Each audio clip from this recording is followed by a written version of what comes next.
Yo, my boy. I remember I actually read your fucking message a long time ago.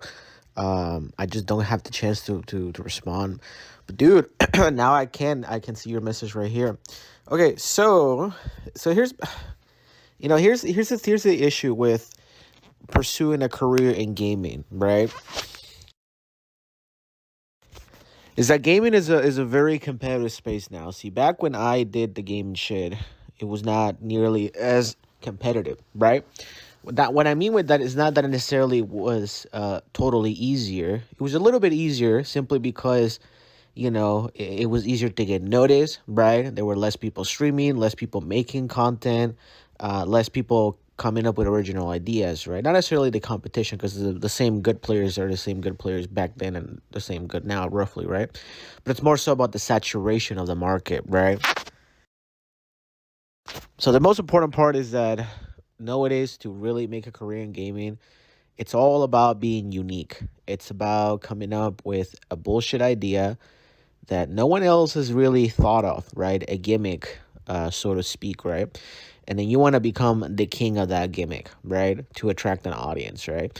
And I think the best way to attract an audience these days is truly TikTok or YouTube. And I think TikTok, making the move on TikTok, building that up, transferring some of that to Instagram, and then moving all of that over to YouTube success is the move.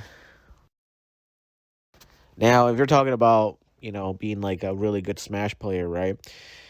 Well, being good at anything is always roughly the same process. You have to be obsessed with it, and you have to be very intelligent about how you spend your time. It's all about efficiency and the return of investment on how you put your time to improve and how much you get out of it, right? So it's about practicing correctly and practicing as much as possible, being efficient with that, playing the best characters, because characters will matter a lot if you're trying to, get those tournament placings. There's a reason why you see all those Steve players doing well, because they're playing the best character in the game. Characters matter a lot. It's about consistency of showing up to the tournaments, asking questions, and networking. For example, if you went through like a journey of like really grinding out the game, playing broken characters, talking to the guys that play the broken characters, learning from them one step at a time, going to tournaments, playing the local guys, grinding it out, playing this guy, asking questions, money matching top players so you can get some experience and all that, and just really grinding it out that way. If you're doing it right and you're learning and paying attention along the way, you should be able to, at some point in time, consistently improve your results, right? Because what it's going to come down to is it's kind of like lifting in the gym. You're going to have to keep progressively overloaded little by little, right? Now, if you're not seeing progress, you got to reevaluate what you're doing and where you are with everything, and kind of just being able to see if something is working or not, right? And obviously, if it's not working, you have to analyze what is not working and why it's not working, right? And I understand, it'll get depressing at some point, it'll get difficult, it'll be hard, but the thing is that you are trying to make something exceptional, right? You're not trying to go to plumbing school and get, finish the course and become a plumber. There's a ton of people that can do that because, you just have to follow instructions. It's a set plan.